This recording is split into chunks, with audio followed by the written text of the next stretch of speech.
couple decades, my respect and love and admiration for him has grown and grown. And I'm going to try to introduce him to you this morning. I'll consider that my job.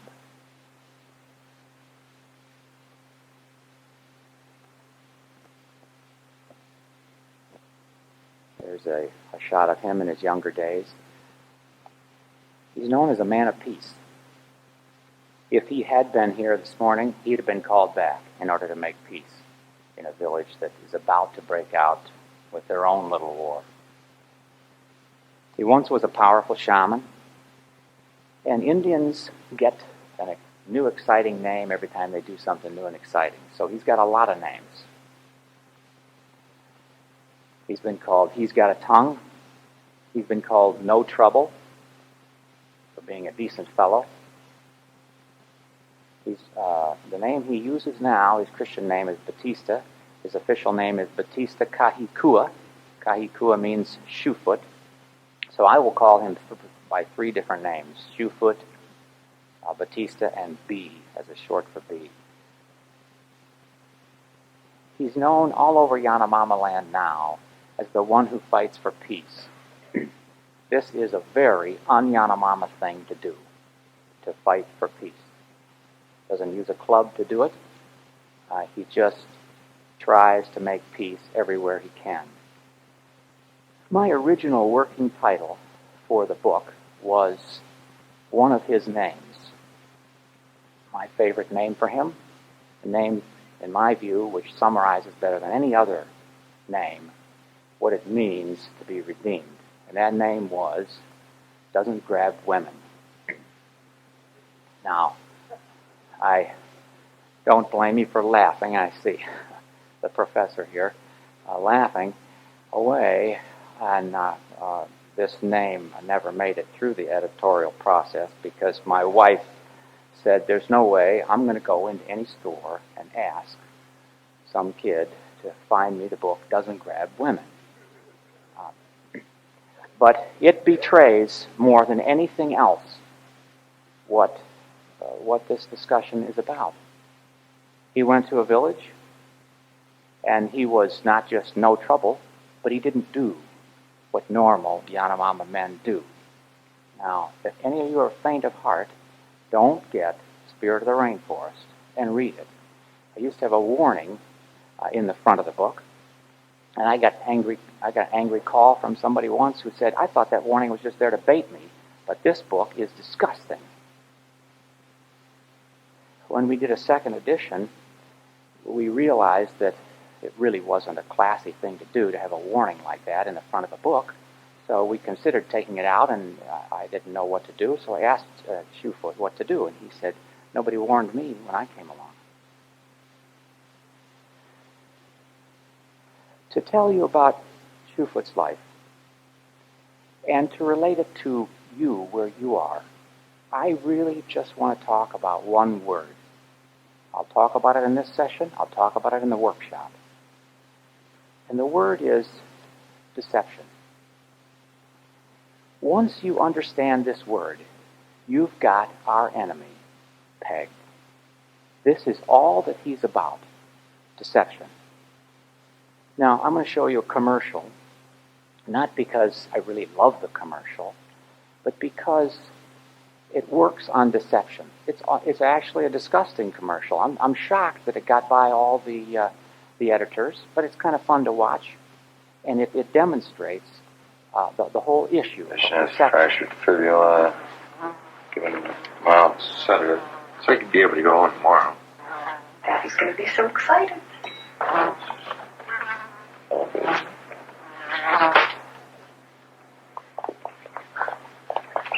That killed him.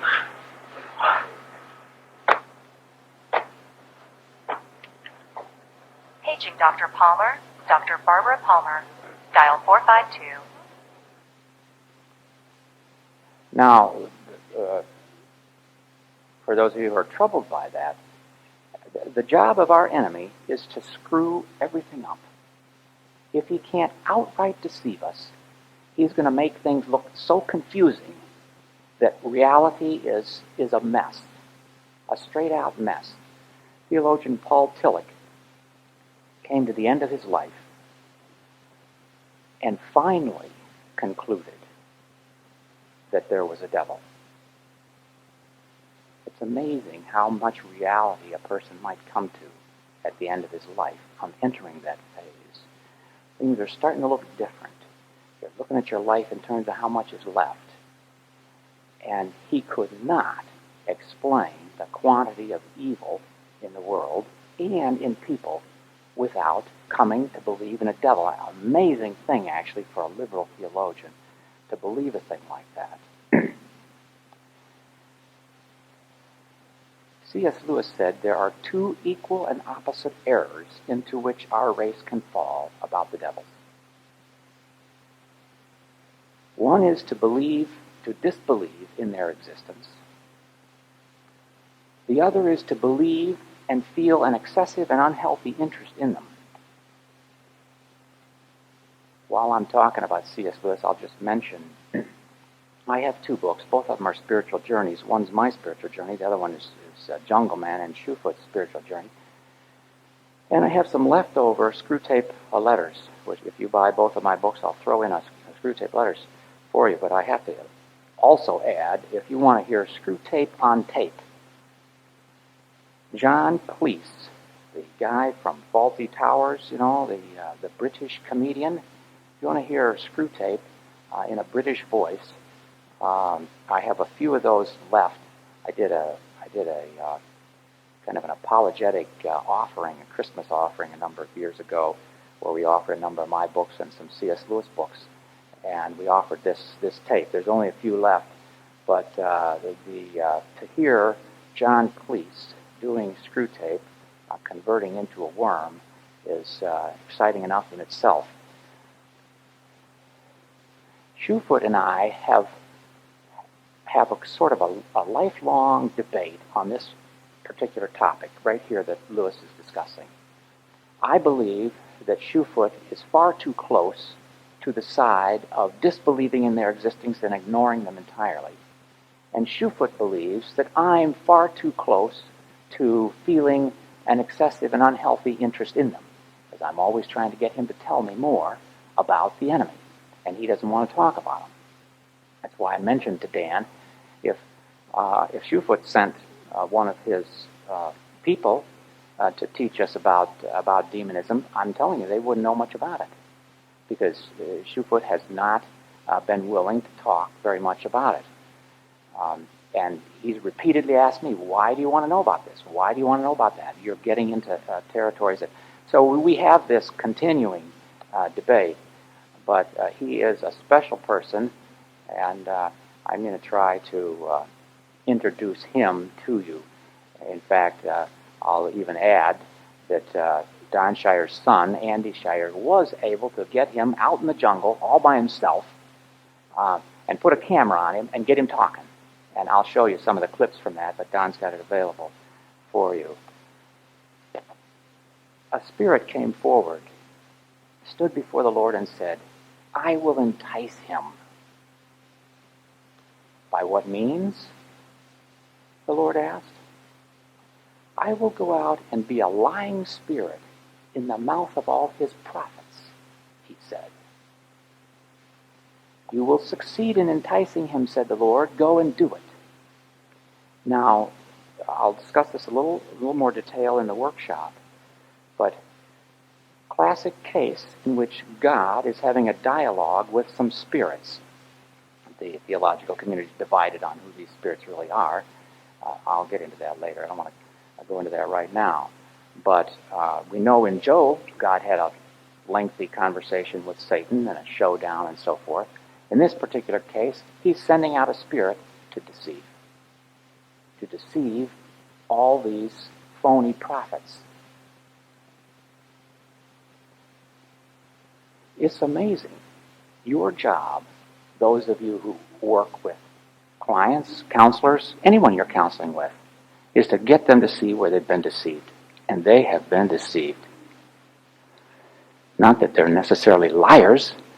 They just deceive themselves about reality. Mark Twain said, a good lie will travel twice around the globe before the truth gets its boots on. Now, in my modern parlance, I say a good lie will get you $1 million bonus. And the truth is on the unemployment line.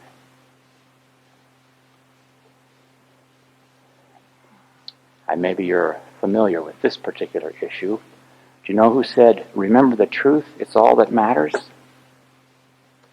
James Fry. He wrote A Million Pieces, and I wish I had the clips from it, but I didn't have my recording going when he did the interview with Oprah Winfrey, in which she said, well, that's a lie, isn't it? He said, his defense was, no, all the characters in my book were real characters. The fact that they didn't do what he said they did is beside the point. They had a wonderful mea culpa. His publisher was there, sold millions of copies, as you know. Of course, any of us authors are jealous of all that. The fact that it wasn't true is beside the point, and I never heard anybody mention anything about giving any of the money back. Now, the lies that have surfaced just in the wake of 9/11 have caused me to do a new edition of God in the Pits, which I call the Enron Jihad edition. I'm not going to go into all the lies, but the quantity of lies around 9/11, the quantity of lies around Enron, the quantity of lies that run around is shocking. I'll just give you a couple of them here. Jihad can be simply an inner struggle against candy. That was said by a mullah. But the punchline is that it was said from the platform of a famous church. Ouch. Biggest lie about 9/11? On the streets of Karachi, anyone will tell you the obvious truth. The Jews did it. Now, when you see this sort of thing, you've got to know that there's a deceiver who is rubbing his hands with glee. So when I start telling you about some of the details of Shoefoot's life, you're going to get the picture. Same deceiver running with him is messing with us. Here's a classic, interesting lie. You can't know anything for certain.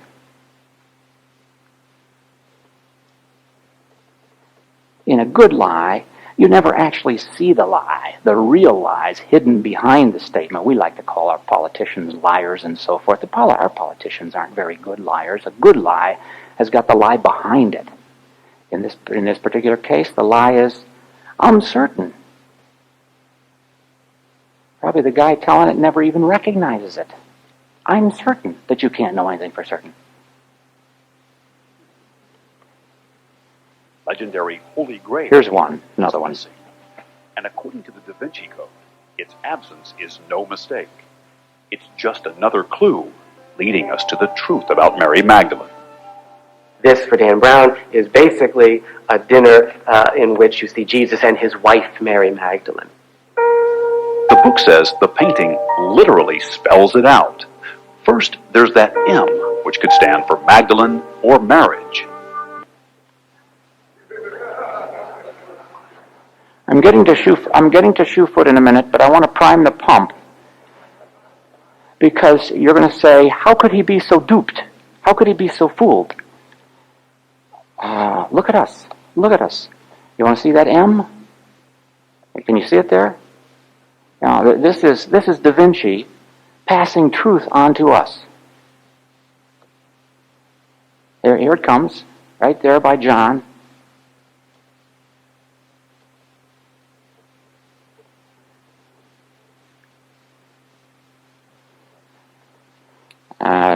I'm sure you'd like to see it again, but,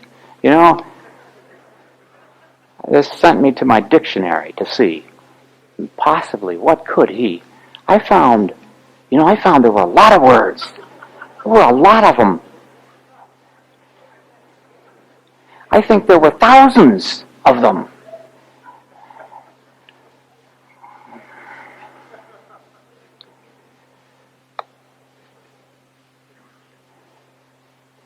This is a very famous book by a very famous anthropologist.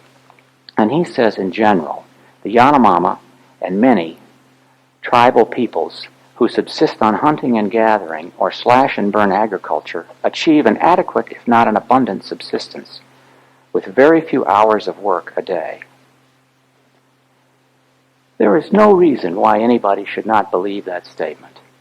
In fact, Don conned me into going to Yanomamo land in 1982. When I came back from that trip, I had a conversation with one of the leaders in my church.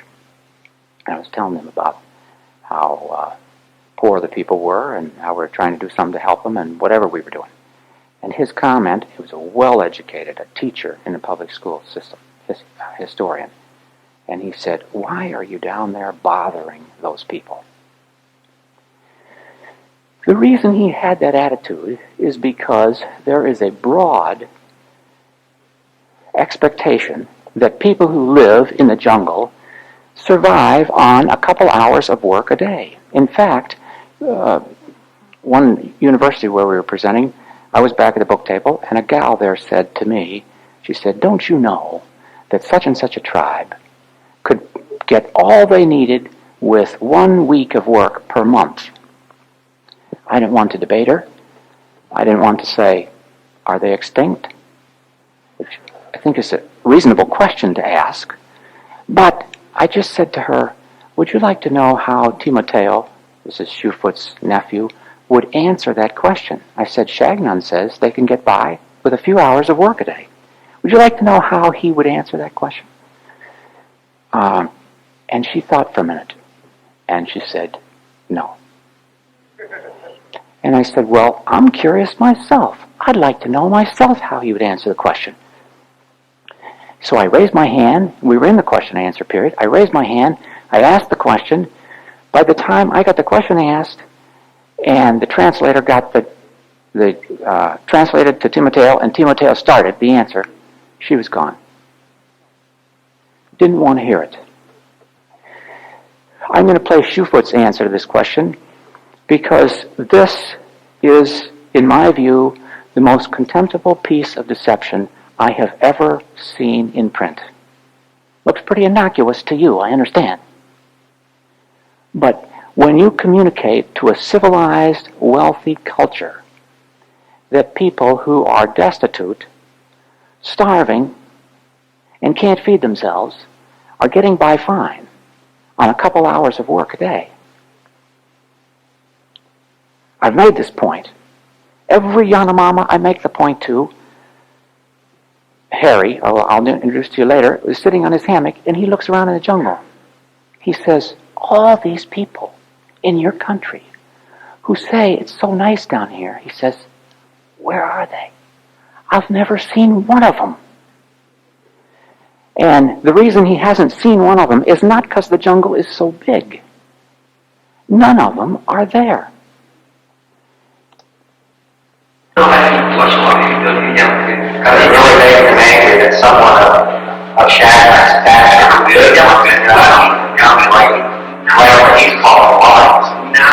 My people are people who are the village where Shaggy lived, Shaman lived. It's so important that because they can't do it because they can't or they can't because they're warriors. And their people, their children, are dying all the time because of hunger and diseases that are caused by hunger. So why would a man who knows my people live amongst my people saw the misery that my people live in life and life? I apologize for the audio, but did you catch that? Okay. He's saying, why would a man who's lived among my people lie to your people? The village he comes from is at war. They can't feed themselves. Even if they could work 2 hours a day, they can't because they're at war. Let me try his nephew, Timoteo. I think you'll be able to understand this a little clearer. I hear that your people often go hunting, but you don't go because you're hungry. You go for fun. I've seen people catch fish and throw them back in. If you don't kill anything, you don't care. If a Yanomamo goes hunting and fishing and doesn't get anything that day, our children will go to bed hungry. A life of survival in the jungle is constant work. Since I've been here, I've seen that you don't think about food. You can say no to what you don't want to eat. A Yanomamo doesn't know what he will eat tomorrow. He will only eat whatever he can hunt or catch. He never says, I don't want to eat that. He eats whatever is there. The Yanomamo, especially children, know what it's like to go for days hungry. Growing crops in the jungle is very hard work. Actually, in Shagnun's case, I don't understand it because Shagnun prides himself in having accurately communicated the Yanomamo and taken a lot of heat for doing so. And I'll come to that in a minute. But first, let me just give you a little quick visual introduction.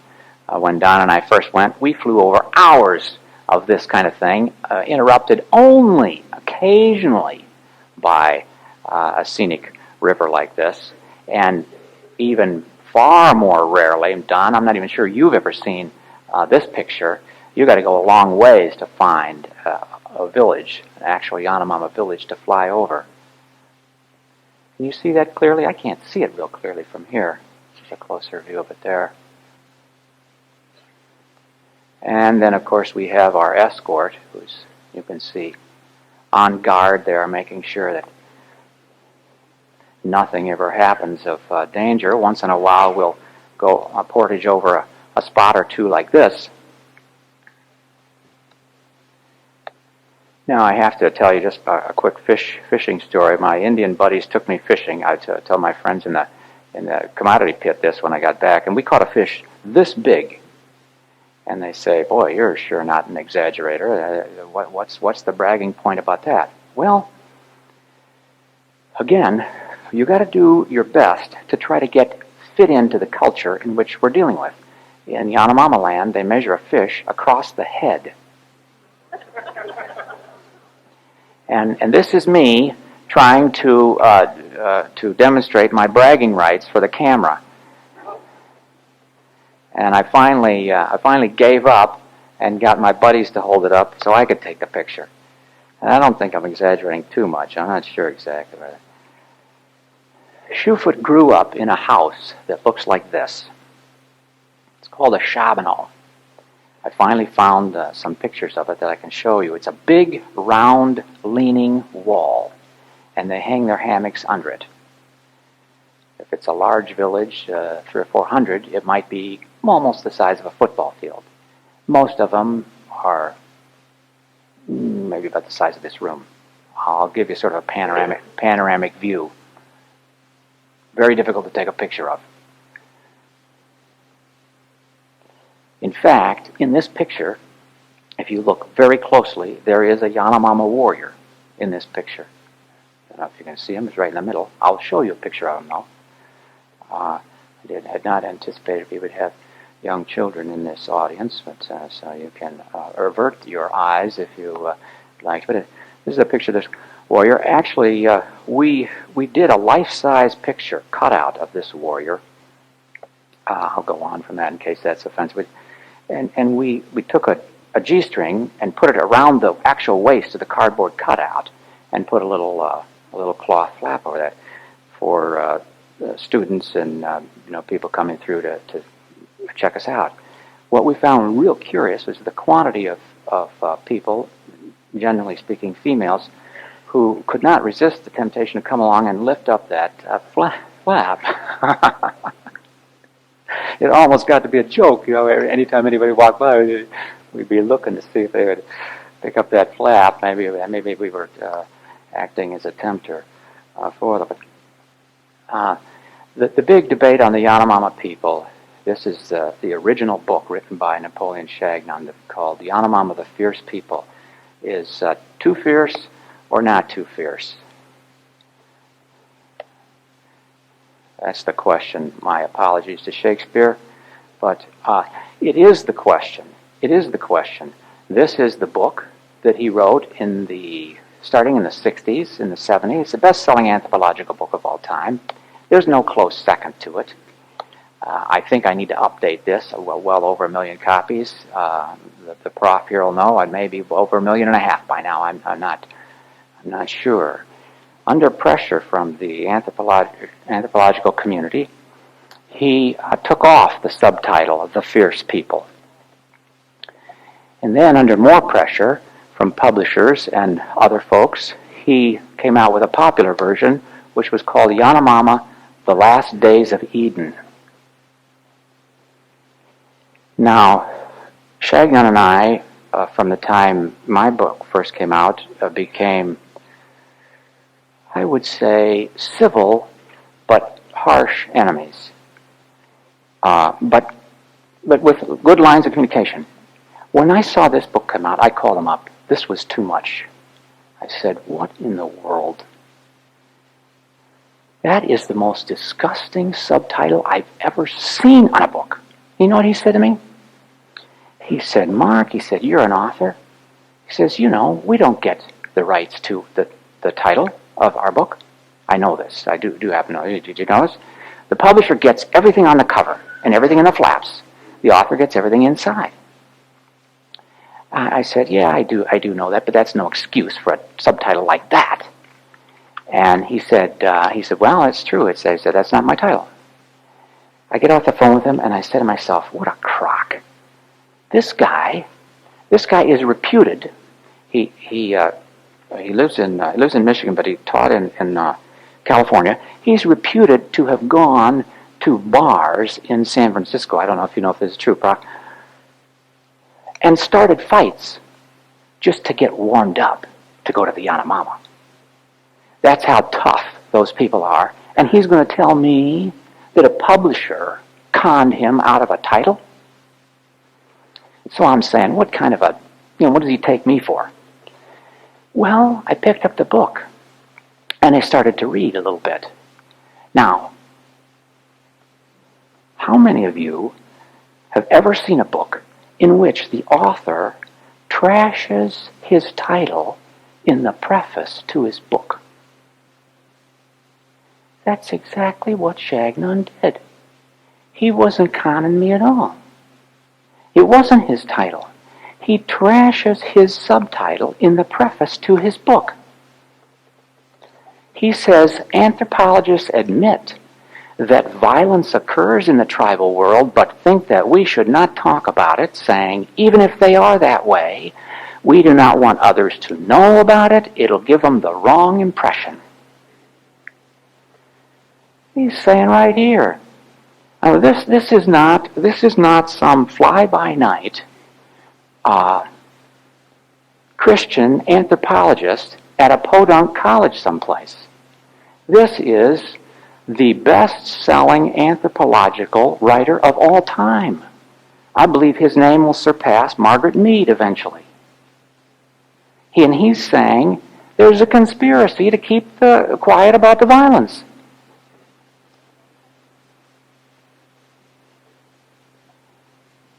The wrong impression of what? On hearing Darwin's theory that man was descended from the apes, the bishop's wife is reputed to have said, good Lord, let's hope it isn't true, but if it is true, let's hope that others don't learn about it. I need to give you a minute to absorb this. That the leading anthropologist in the world today is saying, my discipline is as closed-minded and bigoted as those right-wing Christians who don't want anybody to learn about evolution. In the preface to his book, because of this title, The Last Days of Eden. And he writes, there is a definite bias in cultural anthropology favoring descriptions of tribal peoples that characterize them as hapless, hopeless, harmless, homeless, and helpless. And the fact of the matter is they're starving to death and going extinct. Remember I started out with deception? I just wanted to put this image over the whole thing before we start getting into the details of Shoefoot's life. One of the things that has made Shagnon so famous, you saw a shaman there dancing to his spirits, is that he crossed paths with a missionary. Missionary was saying, hey, there's a better spirit. Shoefoot's going to tell you about him in a little bit. And the shaman came to the Professor Shagnon. Actually, he wasn't a professor at that time. He was doing his doctoral dissertation. And he said, the missionary tells us that we have to throw our spirits away, or God's going to destroy this world with fire. And Shagnon, if we continue to dance to our spirits, and Napoleon Shagnon says, that's not true. I'll prove it to you that it's not true. I'll come and dance the spirits myself. And this is a picture of Rehoboa, his name is Runner, who is administering a drug to the professor's nostrils to help him in getting in contact with the spirits. Drugs and spirit contact go hand in hand.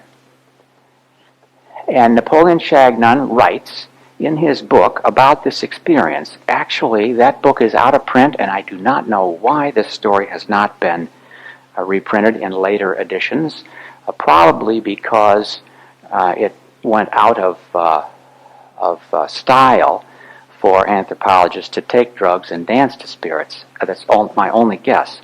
However, if you get a couple of my books, I have reprinted his detailing of this in his second edition, which I'll throw in for no charge. And since it's out of print, it's okay to copy it.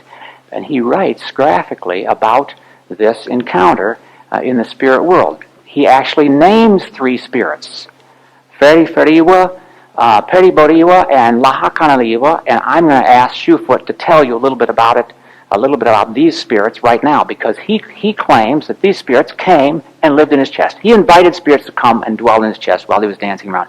A conversion experience. I even asked him about this. I said, well, that sounds exactly like becoming a believer. He said, yeah, it was. You know, the spirits came and dwelled in his chest. He said, I was a Christian, and one time I had Jesus in my chest, and now I got these spirits in here. He's an open fellow. He's not afraid to discuss these issues. No, Petty Boriwa, he is one of the spirits that we call child eater. Because when a shaman gets that spirit, and there's many of them, when he gets that spirit, he becomes a killer of children. Buzzards are carrion eaters down here, and just like that, their spirit, buzzard spirit, is an eater of filthies. Now I think you can talk about the other. You have to realize that there are many rank and file spirits as well. Spirits that we just call Kuabra. It means they're just there. There's many of them. And that's what Fede is. He's one of the rank and file. And he does bring chills and in the rain and different stuff like that. But he really is a very inconsequential spirit as far as we're concerned. Remember that in these rank and file ones, there are many these ones that we just call the Kuabra. Just as an aside, he used to call them rank and file. It just means run-of-the-mill spirits. There's lots of them. When he saw the book, which I sent him on Pokemon, detailing all the identities of Pokemon, he recognized all the spirits. In fact, he could even tell you about them without reading about them. You know, this one's gregarious and so forth. But these are inconsequential spirits. But the next spirit, Lahakanaliwa, is a fierce spirit. Now, Lahakaran, on the other hand, he's a main killer. When he comes, when you get him, he immediately you begin to become a hunter of men. You go out with him, you become a violent person. You have only a desire to kill people. Buzzard spirit, on the other hand, is only an eater of disease, an eater of dirt, an eater of filthy diseases. Now, Napoleon Shagnon said he had these 3 spirits came into his chest. That's the goal of a shaman, get the spirits in your chest. And he said, wild things passed through my mind. We communed with spirits. We shared something undefinable between us. A freedom to create with our minds the mystical universe that began with the beginning of time. He recalled, while he's doing this, Lévi-Strauss's argument about human logic found in primitive cultures because it's uncontaminated. And, he wrote, it seemed like a wonderful idea to him while he's in this seance, drug-induced state. In fact, I read all these descriptions back to Kalboa, the shaman, who administered this whole time. And Kalboa's reaction was, that's exactly the way it was. In fact, he said, Kalboa, fascinating person, he said, he had to have written that himself. He couldn't have had that written by anybody else. He had to have been there, because that's exactly what it was like. In the workshop, maybe I'll talk about Lévi-Strauss. I'm going to mention it right now because it sizzles my soul a little bit. Claude Lévi-Strauss, anthropologist who left France, is a Frenchman. While my father was in a foxhole in Germany, Claude Lévi-Strauss left France and was studying in New York, working out this theory about how primitive peoples are uncontaminated by civilization, so the wisdom of the universe is somehow with them. Now, if you think I'm overreacting, Claude Lévi-Strauss was Jewish. That's where he spent World War II. He also heard the initial strains of Richard Strauss' Also Sprach Zarathustra. Also Sprach Zarathustra is the opera that Strauss wrote on Nietzsche's Thus Spake Zarathustra, in which Nietzsche works out a theory that if you might as well worship something, you can worship a donkey. Isn't it interesting that here he is dancing to spirits, animal spirits, and he hears the strains of an opera in which Nietzsche spun out these wildly but very consistent with all demonology theories.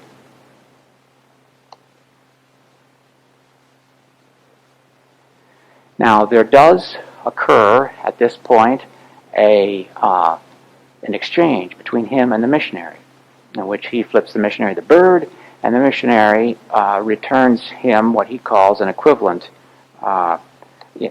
insult in Yanomamo.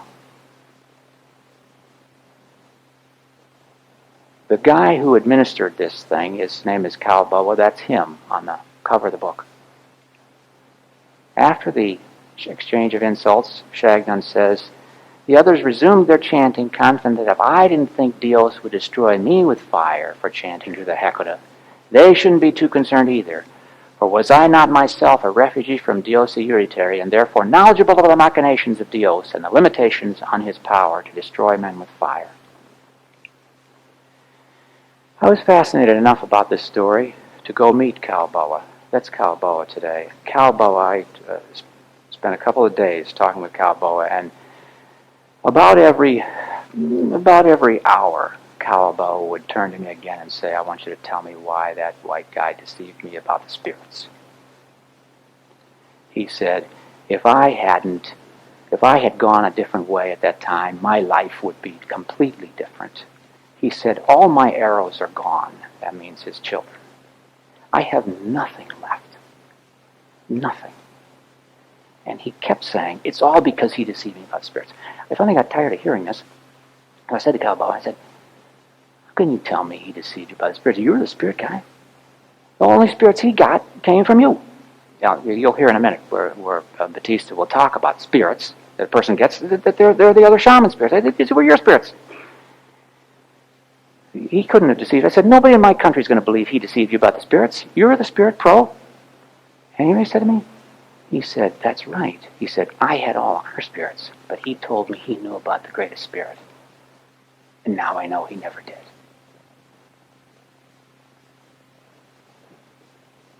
After 20 years, actually it was more than that, 30 years, after 30 years, Kalboa still knew the very word that the missionary used to insult the anthropologist. Now, I have an anthropologist sitting down here on the front row. I have to say, before I even show this next slide, some of my best friends are anthropologists. This fellow came out with a book, and this is one of his lines in the book. Ritchie is a Christian evangelical who's not sympathetic to homosexuality or anthropology. This writer lacks accuracy. Let me just put it that way, I guess is the only right way to put it. I've never said anything in opposition to the field of anthropology, and I've never said anything in favor of sodomy, just for the record. Okay? This book has got such scandalous charges against Napoleon Chagnon that my book's almost been ignored by comparison. And it actually has forced me to come to the defense of my bitter academic enemy, Napoleon Chagnon, because the charges in it are so scurrilous. Listened to a prof from Harvard lecture on this book, and he spent the first 20 minutes talking about how inaccurate and bad the book was, and then spent the last part of his lecture talking about how we should pay so much attention to it. Some other anthropologists, it's amazing how academics can get their cockles ruffled, and I'll talk about this a little bit in the workshop. People who would speak to you normally in a very civil way, as Chagnon has always spoken to me, but boy, they get upset about something. They come up with different ways of describing it. This is one anthropologist's review of Spirit of the Rainforest. Just have no ability to pull any punches at all. Many Western diseases have been introduced in the Amazon region. This is Shaman. The Yanomamo have little or no resistance to them. They consider shamanism their only defense. They believe all disease is caused by spirits and can be cured only by controlling the powers of the spirits.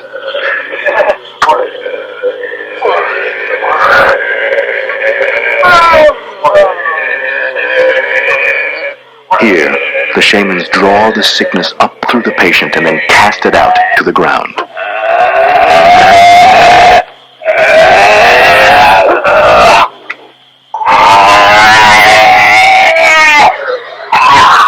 Evil spirits are sent by their enemies. Hisue searches in the dust for the tracks left behind by enemy shamans, evidence of witchcraft by hostile Yanomami communities. He finds the path of the shaman Hayoroma. Hayoroma! Hayoroma! Hayoroma!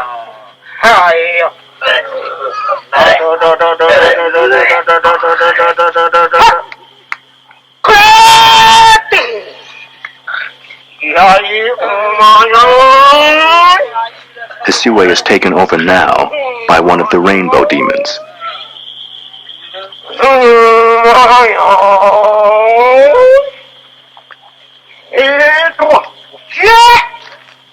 It allows him to make a diagnosis. There is a very hard lump inside it. Cut it up. Cut it away.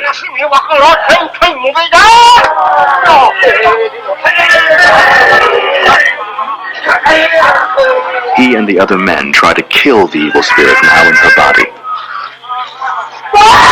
Warfare is a way to redress wrongs in the spirit world just as it is in the material world. Ahead for you. Chagnon described that as stimulating and exhilarating. That's shamanism. And the shaman, they mentioned war. You notice how respectful this documentary is of all their ways? It even talks about diseases coming from the outside community. Let me see if I can get back to the slide I was trying to show.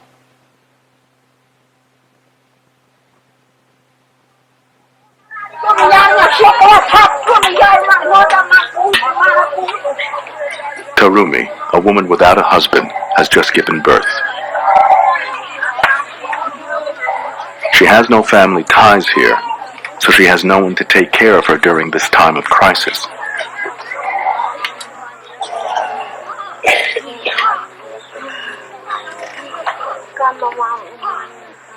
Normally, her female relatives would attend to her. Instead, her young daughter tries to help. The usual birth-related rituals are not being followed.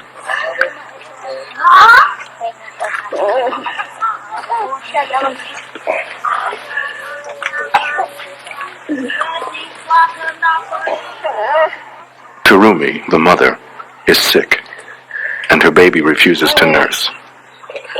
She is too ill to care for her newborn.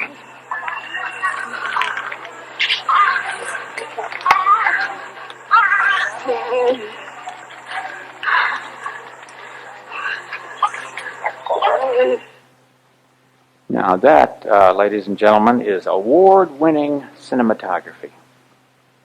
I tell you, Don and I have been filming in the jungle. We've never seen anything like this. But what you might be interested in knowing, again, remember, I'm talking about deception, is what goes on outside the camera lens. What goes on after the camera's turned off? What goes on before the camera's turned on? Timoteo, Shoefoot's nephew, would like to address that particular issue right there. This is another film of my people. This village was very sick with malaria when the film crew arrived, and my people got excited and happy and said, "Foreigners have come. We know that foreigners have good medicine against malaria. They'll be able to help us." And they went to the foreigners and said, "There are many sick. Can you give us medicine for malaria?" But they were told that they didn't have any medicine. But we Yanomamo know that foreigners never come without bringing medicine. We believe that they just didn't want to give any medicine. They didn't help anyone the whole time they were there. They just kept filming. Many people died while they were there, and they filmed the burning of bodies. This woman that you saw and her baby, they both died, while the film crew was still there. But one of the things as a child that makes me angry to this day is that their camera broke while they were there, and they took off real fast to the outside world, got another camera, and came right back and continued to film. Sickness and death and cremation and grief. They said only 4 died. 8 died while they were there, and they never helped. And still today we ask, why didn't they help? That's why I can say to you, I believe that they don't want change for the Yanomamo, because they want to continue to study us and film us and use my people. I've had college students come up to me after showing this and other clips like it, and just shaking their heads saying, "I don't think I'll ever believe anything I see in print anymore, and you've destroyed my worldview, and I'm going to have to start over." I think that's progress. I'm going to have to skip some of these slides, but in dealing with just deception, I was doing a lecture. I suddenly discovered, quite by accident, that the first 5 chapters of the book are all very intelligent lies. It's never beautiful where you aren't wanted. You're so brave. Not every spirit is what he appears. I'll skip ahead. I'm going to have to skip ahead for time, but we'll include some of this in the workshop. Spirits play a good spirit, bad spirit game. Oh, shoot, I've got to do this one. It's never beautiful where you aren't wanted. This is Shoefoot. This is from I'll Never Go Back, the video that Don Shire's son did, where he got him off in the woods and he got a lot of information that I haven't heard. That they're talking about Yaiwana Nabalewa, the supreme being, the final one, that lives up there in that beautiful land with the Iboshikoli. I guess you would call them angels. And they're up there in this place that's so beautiful, that the sea is so clear that you can see right down through it. They actually have seen the Yaipada's land. Shoefoot said to me, "I didn't need a missionary to come tell me about heaven. He's actually seen it. Yaipada is a center and source of light. Noisy beings crowd around, and there's a body of water clear as glass. Life-giving properties of the water and the fruit." Let me see what this clip But then above that heaven is the real heaven, where this Yanomamo lives. And up there it's just beautiful. There's a crystal water, just a clear, clear sea up there. And this supreme being, this Yanomamo, lives up there with the Aboshikoli, and they're looking down through the bottom of this lake. It is so clear that they can look right down through it and see the spirits of the dead. I'm just going to run a number that He is the final authority. And up in his land, he lives up there with the Aboshikoli, and they're very, very noisy. Just all the time, noisy, noisy.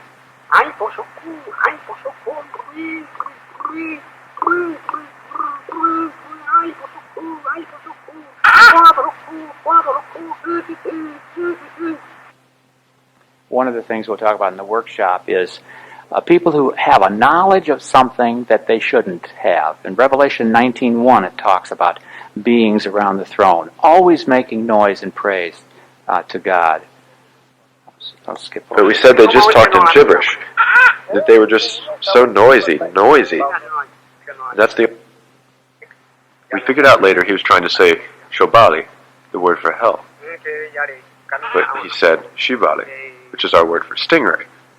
And he kept telling me in heaven there's no Shibali, there's no stingrays. So I didn't really... Oh, I'm sorry, I hit the wrong button. You missed that. In any case, the point is there's no stingrays in heaven. One thing that's interesting, as you read, if you read Spirit of the Rainforest, you'll see Jungle Man spent his whole life trying to figure this stuff out, whereas Shoefoot became a believer early on. Faith, it just reminds me of that verse, faith comes by hearing. He kept listening to this stuff. Hey, okay, there's stingrays in heaven, but he kept on, whereas Jungle Man, just the opposite. And you'll see people the same way.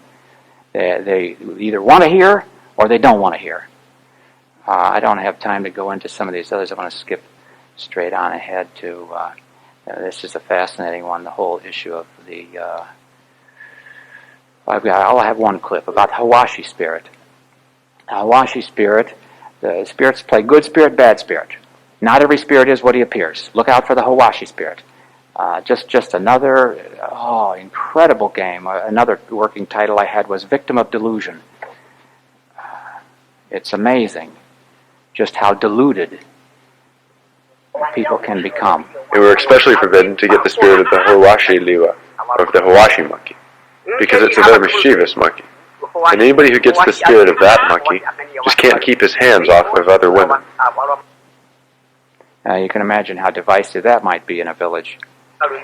You'll see one being coming, and this spirit is the one that's going to be yours. And maybe there'll even be two spirits. But they're going to be yours, and they're going to come in there and start making a house. And at the end of this time, when these spirits come, and they actually get inside your chest and begin to make their house there, then you are a shaman. The goal of every shaman is to get so many spirits inside your chest, inside your in your chest, that no light can get in. In fact, when B has gone to other villages, the shamans will even look. They'll look right at his chest. They'll look, oh, I can see your shaman over there. It's empty. How did you get rid of your spirits? There are many different classes of spirits. Some that live way up high in the rocks, some that are the spirits of animals, and some that are just there. We just call them Kuab. But I began to lose control of my mind, and I couldn't control the sessions any longer. So my solution was to ask for a more and more powerful dope to grind in more and more power to it. And even then I still couldn't control what was happening in my mind. Now this next one is when he actually talks, I think, about Joe Dawson, meeting Joe Dawson, seeing what it was like. In fact, incidentally, Joe Dawson was the one who swapped the insults with Napoleon Chagnon. But his love for me was obvious, and he was not afraid to touch me. I understood what he was saying, and I've always wondered about that. I understood. Although there were other people talking to me who spoke better Yanomami, I, for some reason, could really understand him. And he told me, God loves you. That was just such an amazing concept to me, For some reason, I understood it perfectly, and the demons and the spirits, the Hecula, that were living in me, they were inside my chest. They just got terrified when he said that. They made my chest shake. There's so much in this little clip. I'd like to break it up and talk about it. I don't have time. Maybe we'll do it in the workshop. Many of you know more about the magic of touch than I do. I'm not a touchy-feely person naturally, but Scripture actually says to lay hands on people. And he was impressed when Joe Dawson came along and touched him. Also scared to death of the spirit that Joe Dawson had in his chest. But after that, I would go down out into the jungle by myself. There was a real quiet spot out there where there was a huge tree that had blown over. So I'd go up in that tree, and I would just sit there by myself and think. And I would try to talk to God myself. I don't have time to tell you introduce this next man to you because I want to skip on to the conclusion of Shoefoot, but another fascinating character. This is one guy who sat in his hammock, looked all around him, said, where are these people out there? Fascinating fellow, just like B himself, but he got tired of his wife and killed her. And then he said, when are these women going to learn that we aren't here for them, they're here for us? It's sad to me when I see academics saying, leave them alone, they're fine the way they are. And this is Shoefoot kind of giving the final chapter in his quest for truth. I do want you to know that the battle that I was in, the battle for my soul, as I was praying this prayer to the Great Spirit, I saw the chief of all of our evil spirits. He came running up to me, and he began to bind me in this cage. He built a cage around me. He bound me in a cage of stone. He went back out into the jungle, he gathered incense, and he came to me, and he grabbed me by both arms and began to dance with me. And he danced with me, and he began to tell me, you're mine, I never let you go. He held incense to my nose, and I began to give in to his power. And I began to think, well, this is what I hunted for, this is what I searched for, this is the spirit that I've always been in. And he began to dance with me. But I cried out to God anyway. I cried out to the Spirit, and I saw blinding bright light, and I felt someone grab me away. I said, get away from here, leave me alone, he's mine. And Satan and the spirits within me fled, and I've never been back.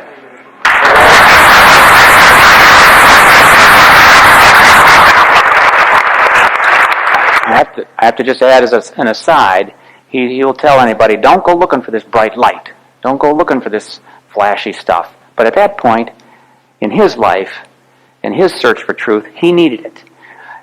Now, for those of you who haven't been convinced of just how evil his life was, I showed you Harry, who killed his wife. If you want your wife, you don't want to kill her, but you still have to keep her under control. There are ways. I guess I better not even tell them. But it's horrible. It's horrible. There's too many females. Well, I'll mention just one.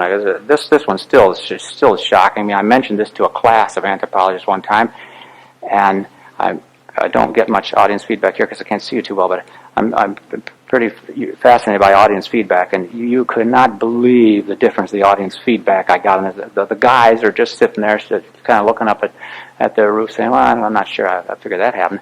I'm watching blood drain out of the girls' faces. And the line is that many a girl will have a baby before she has her first period.